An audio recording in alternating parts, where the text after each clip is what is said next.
All right. So, hello. Hello.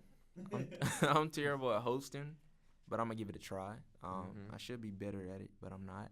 So today we're going to talk about ill football, Mm-hmm. like the Americans Football. say, ill Mm-hmm. football. Okay. So we got a special guest, I'll let you. and introduce yourself, please. My name is Luke Monsinger. I go to Wilmington, and I am just gonna preface this. I'm an American, so I'm gonna butcher some names over here. Sorry about that in advance, but I'm a Manchester United fan. Also gonna preface that. Don't make a face at me. Ugh. Tell me, who do you support? I mean, I like Arsenal. You're gonna look at me. You're gonna say you look a face when I'm talking about Manchester United, and we're tied in the table right now, man. We're neck and neck. It's okay. It's okay. It's okay. We're not doing too well this season. Nah. Well, so obviously Manchester United is one of the most popular teams in the world. Mm-hmm. Yeah. They're probably, arguably, the biggest top three with Barcelona and Real Mhm. Madrid. Yeah. So, and they had a really popular coach Yeah, by the sir. name of Jose Mourinho. What do you think about him getting fired? When Jose Mourinho got elected, I cried real tears because I was like, nothing is gonna change, and we're not gonna do well.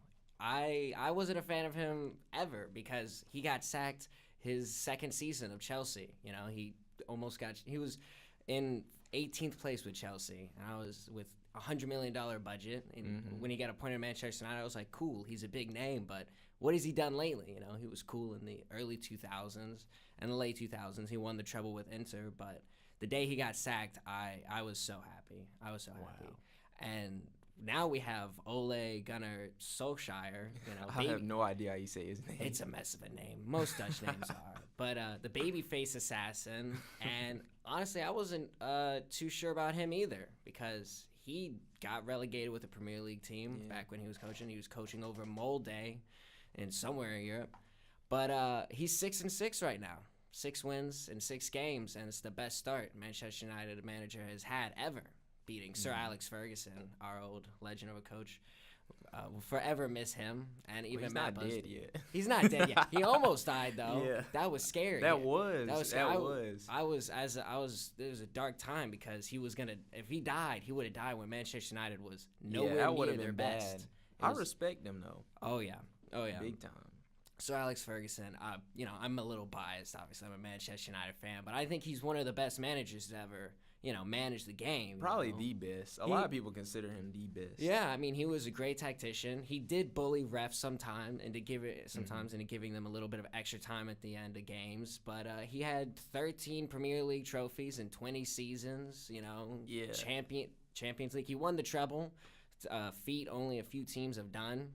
Barcelona being one of them. I think the reason a lot of people respect Alex Ferguson and the reason he was such a good coach was because he dominated different eras. Mhm. It's not like he just did it in the Stone Age. Yeah. Or like dominated just for like a short period. He dominated with changes in styles, with Mourinho coming in, Yeah. different tactics, Yeah. with new coaches, with more like foreign players coming in and changing up different styles and different the new generation of players coming in and stuff like that. I think he did a really good thing for soccer and changed it a lot. Oh yeah, definitely because the Premier League's only been around since 1992, and it's already seen big change. Soccer's seen a big change.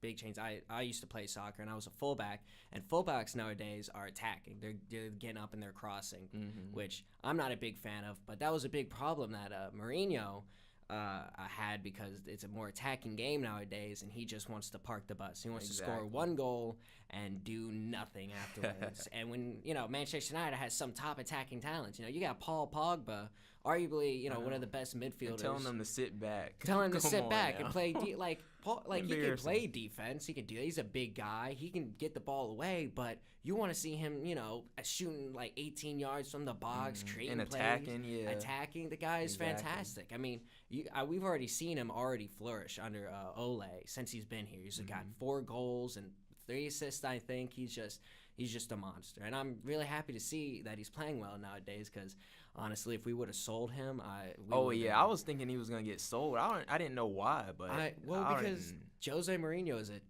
not a nice guy. He's Yeah. very close-minded and very set in his ways, and Paul Pogba is a very big personality, arguably one of the biggest personalities in soccer right now, probably behind Neymar Jr. and Cristiano Ronaldo. Yeah. And when they butt heads, it creates problems. And Paul Pogba wants to be somewhere where he's appreciated. And when Jose was in charge, it was not Manchester United. But now, hopefully, he stays for a very long time because he's beneficial. He's an elite player. So speaking of other teams as well, instead of Manchester United, so Manchester United, you said they're in 6th place. I hadn't checked the table recently. Yeah, it's Liverpool. They're playing phenomenal. They're playing so well, and it makes me so sad to say this, but I need Manchester City to win the Premier League because I can't see Liverpool win the league. I can't stand Liverpool either. I like a lot of individual players. Like a lot of players that go there, like their center back Van Dijk. I've loved him ever since he was at Southampton and when he was at Celtic. I was a big fan. I wanted him to go. I always like Mane. Oh, Mane. Mane is a beast. When he was at Southampton, I was like, this guy's an absolute monster. He's so tricky with the ball. He is, and I feel bad for him nowadays because Mo Salah came in and stole most of the shine away from him. Which Mane did have a couple of dips in forms and some injuries which affected him, but Mo Salah, who would have guessed? Honestly, last season, I didn't see it. I think he had 44 goals in all competitions. Yeah, he had 40 plus for sure. That was a lot. And I was blown away because he was at Chelsea and then he got sold by none other than Jose Mourinho. And he doesn't. It seems like Mourinho doesn't know how to use any attacking players at all. No, he really doesn't. Cash back on that. Yeah, he really doesn't. I mean, he had when Jose Mourinho was coach of Real Madrid. For the short time he had amazing attack. He had Cristiano Ronaldo, Angel Di Maria, and he only won the league once, and he won barely anything else with them. But speaking more about Liverpool, top of the league, I'm just dying. Thank God Man City, took them down, gave them their first loss of the season.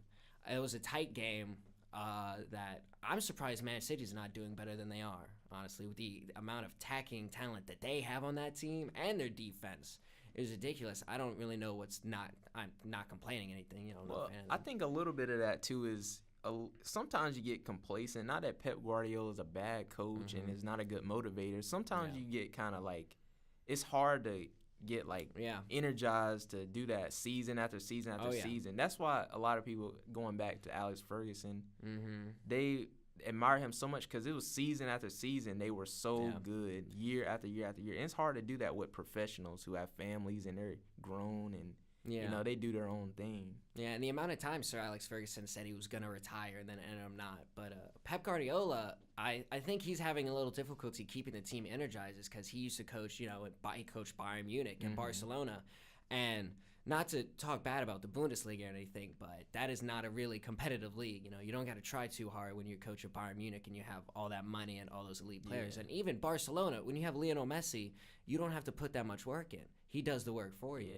A lot of people don't get a Spanish league credit though. It's a tough league because these teams at the bottom, they scrap really hard because the talent differential is so high.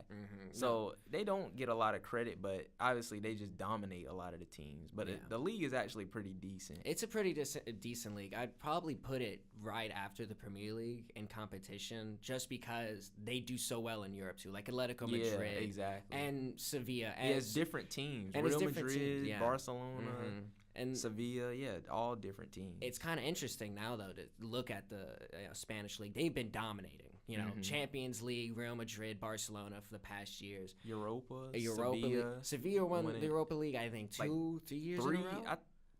I think it was 2. It might have been 3. It might have been 3. I know they beat Liverpool one season for it. And that 2 or 3 times in a row, which is crazy. And talk all you want about the Europa League, but it's still a competition. It's a hard competition because it's long. Exactly, it's long. You have to face more teams, and there's a lot of upsets in those games. Those are like teams that aren't going to make it anywhere better than the Europa League, so they're fighting for their place. They are. And it's I enjoy watching it. I had to watch a lot of it. A couple of seasons ago when Manchester United was in it. And when we won it, I was very happy, even though it was tinged with sadness that it was, the Europa League. But it's still intense. But La Liga, the Spanish teams are kind of falling off nowadays, there's a big problem over there with Real Madrid, especially just not finding any kind of magic within the team, which is crazy when you have all those superstars on it. Yeah, that's what I'm saying. It's hard to motivate these professionals. It's really underrated, that the ability to motivate players. And kind of going to the MLS, even though you probably don't even know that. I don't even follow MLS. I watch like that. I watch a good bit of MLS actually, because as American as we are, I'd want to see our league become actually talked about, not just called the retirement league. Yeah. The butt of every joke in soccer. And it's actually I think it's getting much better, because with Wayne Rooney coming over and making an instant impact, and not only Zlatan Ibrahimovic, who was at the top of his game, really. He's not really declined, He had a couple of injuries when he was with Manchester United, but he went to LA Galaxy and he just bullied some of those MLS players. Yeah, he's a phenomenal player. He's a and he could still compete over in Europe, and I think that's a really important factor in him being in the MLS now. It brings a lot of notoriety. It does, because he's not finished yet. He's still a big personality. He's not, I love Wayne Rooney to death. Don't get me wrong, but he was done. Finished. Yeah, he was done in Europe. He wasn't doing anything. Yeah.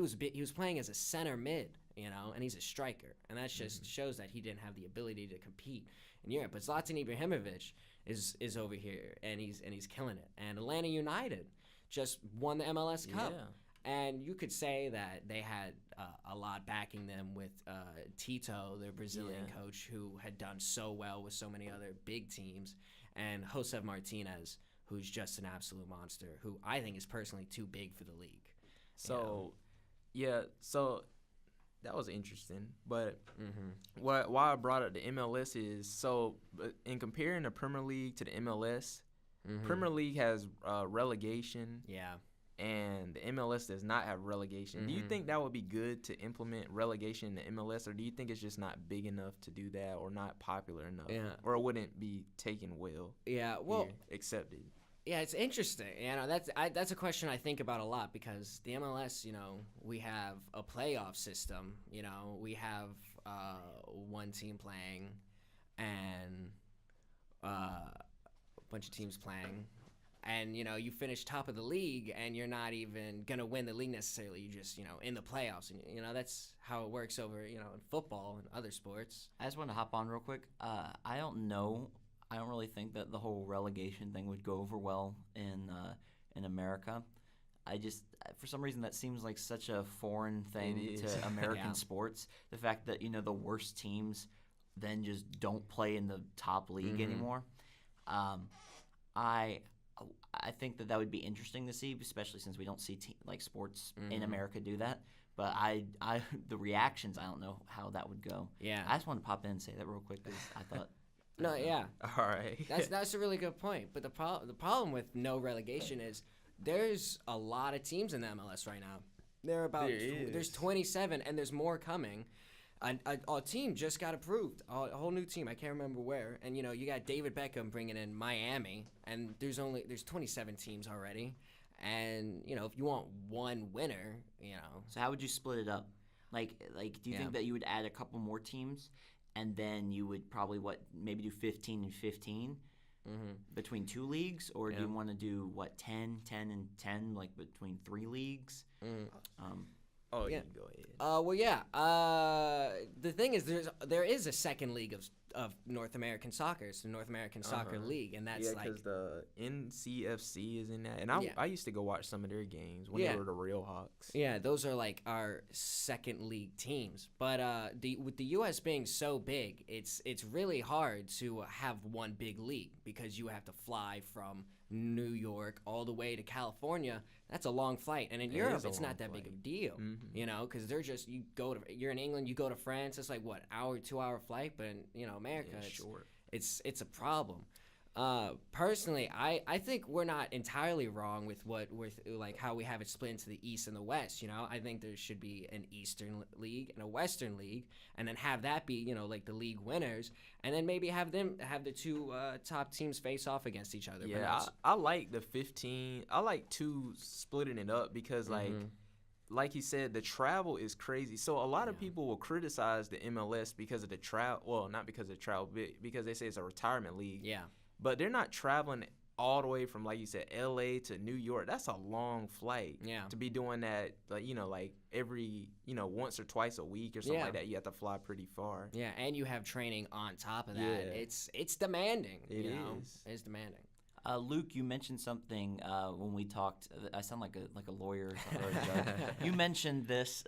You mentioned, like, we were talking a couple days ago. Yeah. You mentioned that something about the I don't really watch the MLS, but something about the way that they do playoffs in the MLS. And you said you had some strong opinions about that. I just wanted to get that on the record. Yeah. I'm not a big fan. I'm not a big fan of the playoff system, because either. That's how we do in football in America, and that kind of makes sense. But when it comes to soccer, we're out here trying to Americanize everything. Yeah, really, we do, and like MLS is really entertaining, and that's what makes football so entertaining.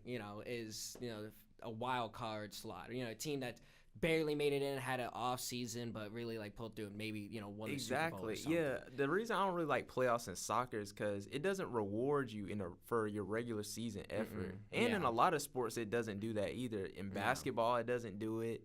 Football, it doesn't do it. Hockey, it doesn't do it. It's all about like a life or death situation at the end of the season when all the players are tired. It's not necessarily who's the best. It's just who's the most conditioned, who's the best. Who's got the best mentality? Yeah, and the least injuries and stuff. Exactly. Yeah. And the MLS, they have they have two legs. They'll play one game at one team's home, and then the second game at the other team's home stadium. And that accounts for some making it even, but really soccer, you need to be in the best mentality to play an entire game of soccer and play it well, because it's a intense sport to play. 90 minutes of just running around constantly with a break in the middle. It's 15 minutes, and when you're in that 15 minutes, you're getting yelled at by your coach for probably being 2-0 down if you're Manchester United sometimes. So the playoff system is kind of broken, especially when you have a team like Atlanta United, who's only been in the league for 2 seasons, but they dominated this year. They just had the money, they had the talent, and nobody can really take them down. And I've been to that stadium in Atlanta. It's really nice. And it's impressive that they filled up, most of the lower section. They were getting over 26,000 fans. They had 80,000 fans. They broke the MLS record sometimes, and it's ridiculous. It's good to see as a soccer fan, that a team is getting support from its home city. Especially, I would not have guessed Atlanta, Georgia, to be a big MLS. And MLS. People. It's a lot of fans. It's a lot of fans. So it's really crazy to see that. But they're kind of in a league of their own. You got to think Atlanta United. Yeah. And there are teams like the Colorado Rapids that aren't really much of anything, or the freaking LA Galaxy or Seattle Sounders. They're just. There used to be big names, but now they're not doing anything. And the MLS has gone through so many changes, and I'm not a big fan of it. I mean, I like watching it, but it's got a lot of problems. All right, and then the last question. Speaking of, since we're American, we gotta rep America. Oh yeah, Christian Pulisic. There it is. I was waiting for it. What do you think?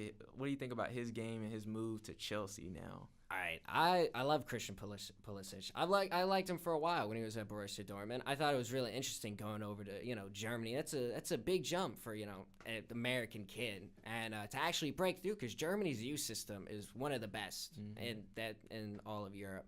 So for him to go there, develop his skill, and then break through into the first team and have the impact that he did, and the notoriety, I'm happy to see it. But and him to Chelsea is really interesting, because he was linked with Liverpool and Chelsea and sometimes Manchester United, and I'm not so sure about him going to Chelsea. They have a problem with developing youth talents. They let a lot of big names go. Kevin De Bruyne, Mo Salah, and they have like 36 players on loan. It seems like they stockpile a lot of young players, and they don't really develop them, like you said, that well. Yeah, they have a lot of talented players, and I just as an American, I don't want to see him fall down. I want to see him, because he could be one of the best playing the game. He has the talent. A lot of Americans do. It's just soccer's just not a big deal over here. Yeah. So I hope he does well. I like it. He wasn't getting any playing time at Borussia Dortmund, so I hope he breaks through into Chelsea. Alrighty then. So I guess that wraps it up. I got one more thing to say. Oh, okay. Okay, so I just want to ask this question real quick. I mean, this might open a whole new can of worms, but is Neymar going back to Barcelona? I don't know. God. Is he? I was I was talking to you about that. There's so much drama. Neymar Jr. That is a whole nother can of worms. I'm just gonna shorten it with this. I hope he doesn't. I hope he doesn't because I'm tired of these top talents. You know, I'm tired of him getting what he wants. You know, Yeah, he's a crybaby. He is a crybaby. He's a diver, and you know he's getting paid millions and millions of dollars at PSG, and now he's sad that he's in the shadow of a 20-year-old. That's his fault for leaving in the first place, you know. And that's all I gotta say about him. I hope he doesn't, but knowing him, he always gets his way, so he'll probably end up back there someday. Alrighty then. Well, that wraps it up. So, thanks for watching, and this was really interesting, really fun. Yeah. Did a lot of fun stuff. So Yeah, thanks, Luke. Thank you so much for coming on. Thank you so much for having me. It was a blast. And you might be hearing more from Luke at some later date on a different project that we might be having in the works. All right. Thank you guys so much. I'm Austin Henson. That guy over there is Ryan Monroe, and we are ready to